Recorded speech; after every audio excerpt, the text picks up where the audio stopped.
What's up, everybody? It's your girl, El Rochelle, the Hardwood Diva, your favorite diva mommy. And I'm coming to you today, Monday, March 9th, for our second post-baby Diva Mommy dish. It's my favorite day of the week, Diva Mommy Monday. And just want to kind of go over what's been going on for us in this first month of life for little Elijah. Just kind of detailing what I normally do, which is kind of going over the last week. And then I want to, today's topic is just kind of what to expect during that first month of life with your little one. So first up, Elijah turned 5 weeks on Saturday, March 7th. So we're, kind of experiencing some new things. We're out of the first month into the second. My parents actually offered and came to our home and watched Elijah and let me and hubby actually go out for our first night out on the town without the baby. We went to Ruth's Chris for dinner because hubby went back to work yesterday after 5 weeks off. So it was really nice. It's been overall a pretty good week. But just kind of with everything, when it comes to having a baby, you're learning things on the fly. Elijah is going through a couple different changes. He looks completely different than he even did, let's say, 2 weeks ago. So that's even crazy to me to think about, but they changed so much. Right now he is about 10.5 pounds. He is definitely changing in that aspect. He's grown about 3 pounds since he was born, and he's probably about 20 and a half inches. So he's getting up there. He's starting to starting to stretch out and fill out. So we are definitely out of most newborn clothes, most newborn diapers, and he is into 0 to 3 months and stage 1 diapers. So it's the fun things that you're learning on the fly. So first up for this first, just to kind of go over what to expect in month 1, those first few weeks. I detailed everything last time about my labor and delivery, so I'll kind of go over what happened with the hospital after having the baby. We were at Whittier Hospital Medical Center in Whittier, California. The one thing I can say, even though I was not excited about having a hospital birth, the hospital was amazing, very accommodating, and because of their relationship with my midwife, a lot of the things that we wanted, we were still able to get.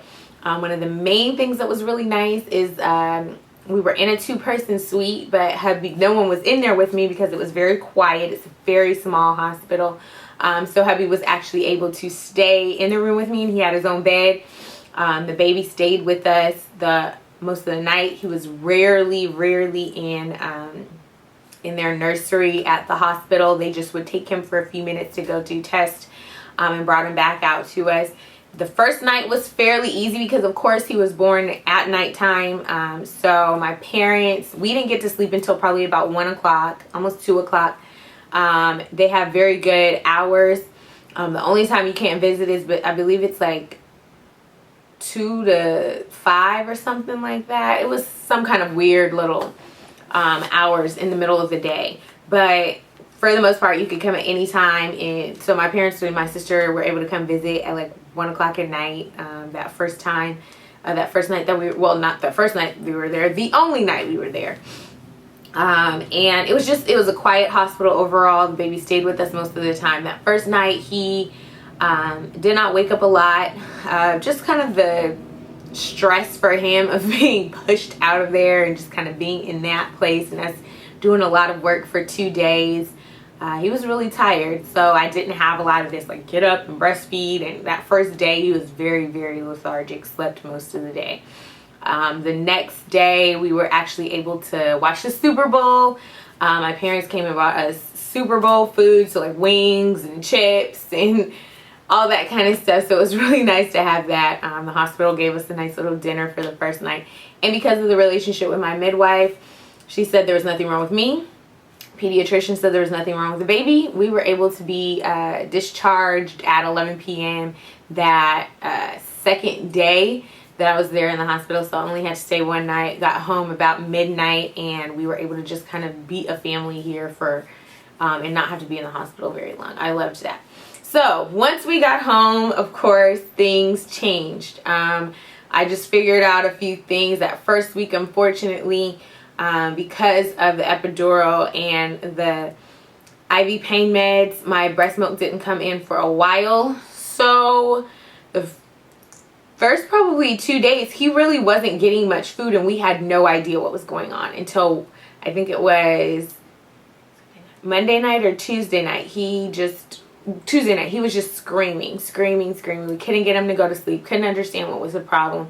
And that's when I kind of start realizing, I don't really think he's getting anything. So we went to the pediatrician. We went to a local pediatrician. We hadn't made a final decision on pediatrician, so we just went to a close one. And they let us know that he wasn't feeding well. He had lost a lot of weight. And he was looking jaundiced. So unfortunately, in that first week of life, that is something that you have to definitely watch out for. Make sure that your breast milk is coming in. If you're having any issues, if you're noticing the yellowing of the eyes, if you're noticing the yellowing of the skin, get your child to the pediatrician. Because he saw the pediatrician in the hospital. We had to have him go back and see within 3 days, because of course that's when jaundice kind of starts showing up. And because of that, we had to feed him some formula. You guys know how we were about that. Of course, we still were able to find like a very good organic and all that kind of stuff. But he was on formula for probably about 2 days. That started on Wednesday. And by Friday, though, my milk had come in and it was the whole thing. So we were able to get him taken care of. If you have a little boy, there is, of course, the question of circumcision. If that is something that you want to do, it's not something you want to do. It's completely up to you. I left that decision up to hubby. Baby boy E did have a circumcision. So as a mom, I did not want to stay and hear that. I couldn't listen to my baby crying. So hubby took him and did that. He came back, and so for the first couple of weeks, that's something else to expect. If you have your child circumcised, you're going to have to deal with the pain and discomfort that they're going to have for the first couple of weeks as you're changing diapers and giving them a bath or whatever. Another thing to expect in the first week, your baby will lose some weight. It's just monitoring how much weight that they're losing. Elijah was kind of right on the cusp, and that's how they knew that there was probably something wrong as far as the jaundice. But he immediately, once the breast milk came in, he lost about 1 pound, gained it back in about 2 days. And he was good to go, and he's been good to go ever since. So it was kind of touch and go for us for some things early on, but he's healthy, thriving, doing very well, eats like a maniac. One other thing to expect, just as you get used to how they're sleeping and what schedule they're on, is going to change. He was doing so well this week, and then last night I did not get any sleep from about 1:30 a.m. until almost 4:30. He just, for some reason, would not go to sleep. He was in pain. They have immature digestive systems, so they're going through gas and all this other kind of stuff. And he was just in pain, or just uncomfortable. Not necessarily in pain, but he was uncomfortable, crying, screaming, pooping, change a diaper. He wanted to play. I'm like, dude, it's 3 in the morning. It's not playtime. It's time to go to sleep. So finally he went to sleep, probably around 4:30. And he slept for about 1.5 hours. I fed him at 6, and then he slept again until about 9. So, but I'm tired. But you guys get me with this video, and I'm as fresh-faced as possible. But yeah, those are just some of the things to expect. I know most people, I mean, babies don't like getting certain things like diaper changes. I know for those that are going to get, just going through the things babies don't like. They're not really huge fans of diaper changes. You got to come up with a routine, sing to them. I have friends that said they like beatbox. Just got to find something that they like that kind of calms them down, because it's just, for some reason, it's just not very comfortable for them. They don't really like, I don't care what anyone says. I know they have that back to sleep stuff. But they don't like being on their backs, especially not flat on their backs. One thing I found at Bye Bye Baby was a wedge to put in his crib. So it kind of gives him an incline, especially if they're dealing with that gas and stuff like that. That's not comfortable to just be flat on your back. So it helps them with that.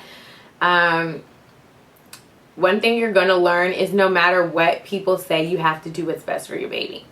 So we've tried the whole back to sleep thing. He does not stay on his back. He hates staying on his back. He always rolls onto his side. And he even sleeps sometime on his stomach. And I am completely comfortable with it because I watch him most of the time when he's doing it. And he knows how to roll his face out of suffocating. So if he has his face all the way down, and he'll notice it, and his nose will do like this, and he rolls his face out of it. He's a very smart child. No one, I mean, we're survivalists as humans. He knows how to get out of there. So I always say do what's best for you and your baby. So if your baby is not comfortable on his back, don't force that. We do tummy time. So he's starting to lift his head and all that kind of stuff. And I'm very, very aware of what he's doing, and I watch him, and he's fine on his stomach. He's fine on his side. And even if he's completely tired, he'll stay fine on his back. The baby's fine. Especially if you don't have a lot of stuff in there that he can, it's a flat surface. He's not going to suffocate. Sorry, that's just my 2 cents about that. But yeah, overall, he's doing well. I'm going to be doing a couple of things probably over the next few weeks as we go through. I've been testing a lot of stuff. You guys know how I am about diapers and wipes, and how I was going through everything with bottles, all that kind of stuff. I'm testing a few different things. I'm going to be testing some face products that I purchased last week. And I'll just kind of do a review over the things I used for this first month. The things I liked, things I didn't like, things that I got on my registry that were helpful, that weren't helpful, things that we purchased and don't use, all that kind of stuff. And so I'll probably try and do that within the next couple of weeks. So for anyone that's about to have a baby, has a baby, and they're just kind of questioning, you know, what do we need? I'll make sure to post that just so you have those up there. I'll try and post a couple more pictures of Elijah here. I'm not exactly sure when I'll have him on the video. He is right now with his daddy because he was just way too fussy to be on the video today. But we'll try and get him on here soon. Oh, one other thing that you'll deal with that I was completely surprised by, because you think babies have this baby soft skin. They have baby acne. And he is unfortunately going through the baby acne stage. And so he looks like a 14-year-old boy with like zits everywhere, and it's really uncomfortable. I hate looking at him like that because I just feel like it looks painful, but it's not. He's completely fine. And what you're supposed to do is just wash his face daily, because you're not supposed to give babies baths all the time. It takes away their natural oils. They're not that dirty. If they have blowouts, okay, that's one thing, but everyday bathing, he's not doing anything that needs a bath, and he's not producing like monster sweat, nasty 14-year-old boy type stuff, so it's completely fine. So you just make sure you wash their faces daily, a couple times a day, and it'll dry out and go away, and then he'll get his baby soft skin again. But those are just some things to expect. So kind of rambling about it, sorry, but they're just things that pop in my head and I remember, oh yeah, that was something. So if you have any questions, you know where to hit me up. And like I said, over the next couple of weeks, I'll kind of do some reviews of different things.